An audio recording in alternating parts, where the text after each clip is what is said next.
Салом тамошобинони азиз, хуш омадед ба канали Фараш шоу.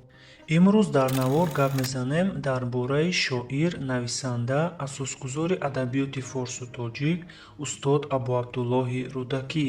Аввал дар бораи ҳаёту зиндагиаш ва дар охири навор бошад, аз ашъори беҳамтояш якчанд шеър мехонам. Обуна шуданро фаромӯш накунед. Тамошои хушхоҳонам. Рафтем. асосгузори адабиёти форсу тоҷик, шоир, нависанда ва навозандаи барҷаста устод Абуабдуллоҳ Ҷаъфар Рудакӣ соли 858 милодӣ дар деҳаи Панҷруди канори Самарқанди вилояти Моварроунаҳри империяи Сомониён таваллуд шудааст. номи аслиаш Ҷаъфар буда, Абуабдуллоҳ ин тахаллусаш дар дарбори амир буд, ки чунин тахаллус ба одамони бомартаба ва босавод дода мешуд. Дигар тахаллуси мардумиаш ин Рудакӣ буд, чунки аз ҷамоати деҳоти Рудак буд. ба ақидаи таърихшиносон падараш Муҳаммад ном дошт, ки эҳтимолан ё аз табақаи рӯҳониён буд, ё одами диндӯстдор буд, чунки Рудакӣ аз синни 5-солагӣ ба хондани китоби Қуръон шурӯъ карда, аллакай дар синни 8-солагӣ китоби Қуръонро аз ёд медонист. барои аз худ кардани китоби Қуръони Карим дар ин муддати кӯтоҳ бо ӯ дар хона бояд касе соатҳо ҳаррӯза меомӯзонд ва эҳтимол аст, ки ин кас падараш буд. то соли 50-уми асри гузашта ҳатто бисёр аз таърихшиносону мутахассисони соҳа бар он ақида буданд, ки Рудакӣ аз хурдӣ нобино буд, вале баъди он ки антропологи номии шӯравӣ Герасимов устухонҳои Рудакиро барои сохтани ҳайкалаш таҳқиқ кард, ӯ ба чунин хулоса омад, ки Рудакӣ аз хурдӣ нобино набуд. ӯ дар овони пиронсолӣ, тақрибан дар синни 60-солагӣ, дар натиҷаи расидани оҳани таспон ба чашмонаш нобино шудааст, яъне чашмонашро сӯзонда кур карда буданд. ба гуфтаи Саид Нафисӣ, олими дигари форсу тоҷик, яке аз вазири подшоҳи Наср ибни Аҳмад, ки он вазираш Рудакиро бад медид, ба подшоҳаш тавсия додааст, ки Рудакиро кур кунанд. сабабаш номаълум, вале эҳтимол меравад, ки вазири подшоҳ ба Рудакӣ бахилӣ мекард, чунки Рудакӣ дар дарбори Наср ибни Аҳмад тавонист яке аз одамони қариби подшоҳ ва таъсирбахши дарбор шавад.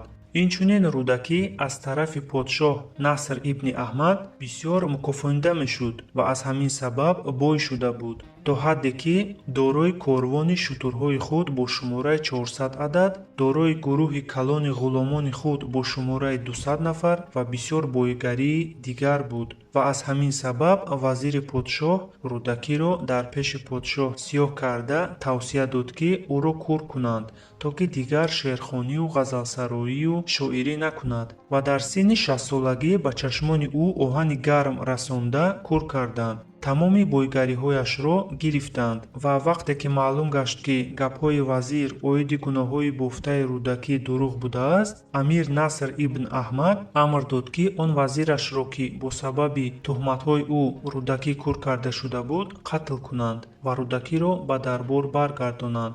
подшоҳи дарбор Наср ибни Аҳмад бародари Исмоили Сомонӣ аз сулолаи Сомониён буд.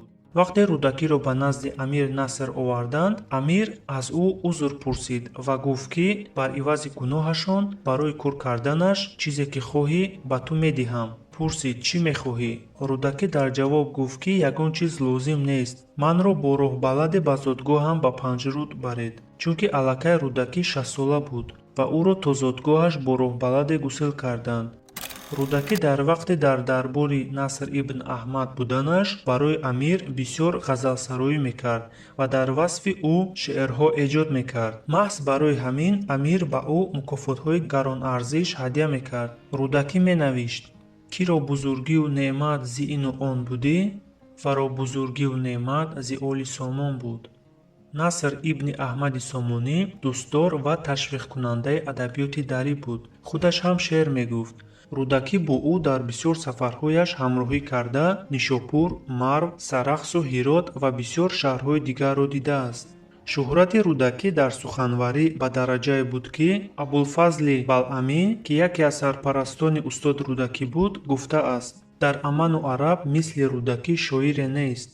рудакӣ тарбиягар ва пешвои тамоми адибони замонаш буд. Шаҳиди Балхӣ, Муродӣ ва Фароловӣ аз ин қабил буданд.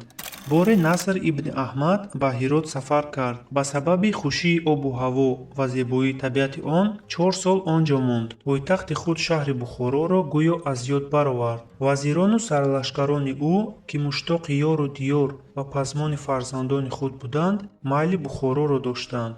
азбаски замони осоишта буд, амир аз фароғат даст намекашид. Аз сабабе ки Рудакӣ ба амир таъсири муайяне дошт, онҳо аз устод Рудакӣ мадад ҷустанд, ки оиди баргаштанашон ба Бухоро чораҷӯӣ кунад.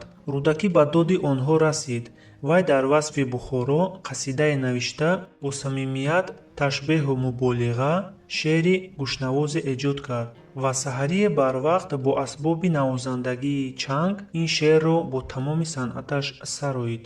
бӯи ҷӯи мӯлиён ояд ҳаме, ёди ёри меҳрубон ояд ҳаме, реги омӯву дуруштиҳои ӯ, зери поям парниён ояд ҳаме. оби ҷайҳун бо ҳама паҳноварӣ, хинги моро то миён ояд ҳаме. эй Бухоро шод бошу дерзӣ, шоҳ сӯят меҳмон ояд ҳаме. шоҳ моҳ асту Бухоро осмон, моҳ сӯи осмон ояд ҳаме. шоҳ сарв асту Бухоро бӯстон, сарв сӯи бӯстон ояд ҳаме. ин шеъри нав эҷод карда ва навохтаи Рудакиро шоҳ Наср шунида, аз хоб хеста дарҳол худи ҳамон рӯз амр дод, ки ҳама дарбориён ба Бухоро бармегардем ва ба Бухоро баргаштанд. Рудакӣ на танҳо дар дарбори шоҳ, балки дар байни мардум низ мартабаи баланд дошт. Дар ҳама ҷамъомадҳои илмиву фарҳангӣ пешво ва меҳмони олиқадр буд. вале дар пиронсолӣ ӯ ноадолатиҳои ҳокимиятро нисбати халқи оддӣ дида, каме пушаймон ҳам буд, ки дар дарбори Наср ибн Аҳмад фаъолият мекард ва чунин ҳам гуфта буд: басе нишастам ман бо акобиру аён, биомӯздамашон ошкору пинҳонӣ. нахостам зи таманно магар ки дастурӣ, наёфтам зи атоҳо магар пушаймонӣ. баъди он ки ӯро кур карданд, Рудакӣ ба зодгоҳаш ба Панҷруд баргашт ва соли 941 Рудакӣ аз олам даргузашт. ҷасади ӯро дар саҳни бӯстони Панҷруд ба хок супурданд. Рудакӣ баъди худ мероси бузурги адабӣ аз ҷумлаи достонҳо, қасидаҳо, рубоиҳо, дубайтаҳо, ғазалҳо, чистонҳо ва ғайра на танҳо ба халқи тоҷику форс, балки ба тамоми башарият гузоштааст. эҷодиёташро Рудакӣ ҳанӯз аз синни 8-солагӣ оғоз карда буд ва дар давоми зиндагиаш чунин эҷодиётҳои шинохтаро ба монанди қасидаи Модари май, Калила ва Димна, Синбоднома ва боз 5 маснавии дигар доштааст. аз сабаби оне ки баъд аз марги Рудакӣ то ин дам ҷангҳову валангориҳои зиёд рух додааст, ба имрӯзҳо аз 12 000 байти Калила ва Димна танҳо 100 байташ боқӣ мондаасту халос. аз ҳама давраи сангин барои адабиёту фарҳанги халқи тоҷик дар таърих, баъди пош хӯрдани давлати Сомониён, ин давраи ҳуҷуми муғул Чингизхон буд, ки тамоми шаҳрҳои забт кардаашонро аз қабили шаҳрҳои Самарқанд, Бухоро, Хуҷанд, Хоразм, Марв, Ҳирот, Тирмиз, Балх ва ғайра, ки нисбатан тоҷикнишин буданд, вайрону валангор мекарданд. тамоми китобхонаҳо, мадрасаҳо, масҷидҳо ва ғайра иншоотҳои фарҳангиву диниро сӯзонда валангор карда, халқи оддиро, ки шумораашон дар умум тақрибан зиёда аз 5 миллион нафар буд, кушта нобуд карданд. барои ҳамин на танҳо аз Рудакӣ, балки аз дигар шоирону олимони форсу тоҷик қисми нисбатан ками ашъору эҷодиёташон то замони мо расида омадааст. шоири асри 10 Рашидӣ Самарқандӣ 13 000 байт будани шеъри Рудакиро хабар медиҳад. гар сарӣ ёбад ба олам кас ба некӯ шоирӣ, Рудакиро бар сари он шоирон зебад сарӣ. шеъри ӯро баршумурдам 13 000, ҳай фузун ояд агар чунон ки бояд бишмарӣ. ба ҳар ҳол каме ҳам бошад аз он ганҷинаҳо мондааст. устод Рудакӣ дар бораи дониш чунин гуфтааст: то ҷаҳон буд аз сари одам фароз, кас набуд аз роҳи дониш бениёз. Мардумони бохират андар ҳар замон роҳи донишро ба ҳар гуна забон гирд карданду гиромӣ доштанд, то ба санг андар ҳаме бингоштанд. дониш андар дил чароғи равшан аст ва аз ҳама бад бар тани ту ҷавшан аст. дар бораи мардӣ ва одамгарӣ: гар бар сари нафси худ амирӣ, мардӣ. бар кӯру кар ҳар нуқта нагирӣ, мардӣ. мардӣ набувад фитодаро пой задан, гар дасти фитодае бигирӣ, мардӣ. дар бораи дӯстӣ мегӯяд: ҳеҷ шодӣ нест андар ин ҷаҳон бартар аз дидори рӯи дӯстон.